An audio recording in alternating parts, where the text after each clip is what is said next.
নমস্কাৰ ষ্টুডিঅ'ৰ মজাত মই মিনাচাই মুহূৰ্তৰ আটাইতকৈ গুৰুত্বপূৰ্ণ খবৰ লৈ বিকানে চেষ্টা কৰিছোঁ। ইতিমধ্যে চেনাব নদীৰ পানী এৰি দিছে ভাৰতে আৰু হাহাকাৰ লাগিছে পাকিস্তানত। জলবিস্ফোৰণ হৈছে পাকিস্তানত, হাই এলাৰ্ট জাৰি কৰা হৈছে পাকিস্তানত। ইতিমধ্যে পানীৰেও আক্ৰমণ কৰিছে ভাৰতে পাকিস্তানক। তিনিখনকৈ গেট ইতিমধ্যে খুলি দিছে, ঘোঁৰা ঘূৰে সোমাইছে পাকিস্তানত পানী।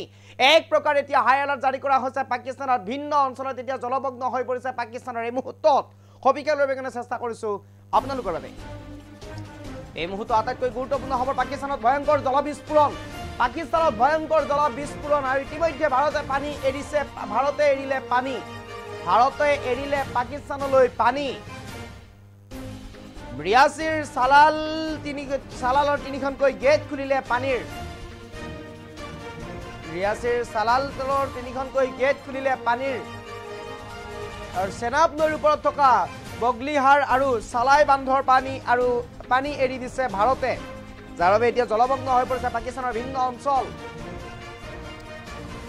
আৰু নৈৰ জলপৃষ্ঠ বৃদ্ধি হোৱাত খুলি দিছে গেট।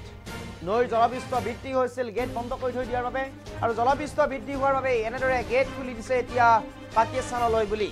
লগে লগে পাকিস্তানত হাহাকাৰ পৰিস্থিতিৰ সৃষ্টি হৈছে। এই মুহূৰ্তৰ সবিশেষ খবৰ লৈ বিকানে চেষ্টা কৰিছোঁ। আটাইতকৈ গুৰুত্বপূৰ্ণ খবৰ, এইবাৰ পানী এৰি দিছে ভাৰতে পাকিস্তানলৈ বুলি এনেদৰে গেট খুলি দিছে। ঘোঁৰা ঘূৰে এতিয়া পাকিস্তানলৈ পানী বৈছে ভাৰতৰ পৰা। পাকিস্তানত এক প্ৰকাৰ জলমগ্ন হৈ পৰিছে ভিন্ন অঞ্চল। এতিয়া হাই এলাৰ্ট সৃষ্টি, হাই এলাৰ্ট জাৰি কৰা হৈছে পাকিস্তানৰ ভিন্ন অঞ্চলত। এতিয়া এক প্ৰকাৰ আকাশ মাৰ্গেৰেও, স্থলপথৰেও, সীমান্তৰেও, পানীৰেও এক প্ৰকাৰ এতিয়া আক্ৰমণ চলাইছে ভাৰতে। পাকিস্তানৰ যে এক প্ৰকাৰ এতিয়া নিস্তাৰ নোহোৱা হৈছে, কোঙা হৈ পৰিছে পাকিস্তান, চাৰিওপিনে কোঙা হৈ পৰিছে। ভিন্ন প্ৰকাৰে এতিয়া আক্ৰমণ চলাইছে পাকিস্তানৰ ওপৰত ভাৰতবৰ্ষই। আৰু এক প্ৰকাৰ যেন পাকিস্তানৰ বিৰুদ্ধে সম্পূৰ্ণৰূপে যোগ্য প্ৰত্যুত্তৰ এতিয়া দিছে ভাৰতে। এই মুহূৰ্তত আমি দৃশ্যাংশ আছে, এই দৃশ্যাংশ আমি সম্পূৰ্ণৰূপে দেখুৱাৰ কাৰণে চেষ্টা কৰিছোঁ।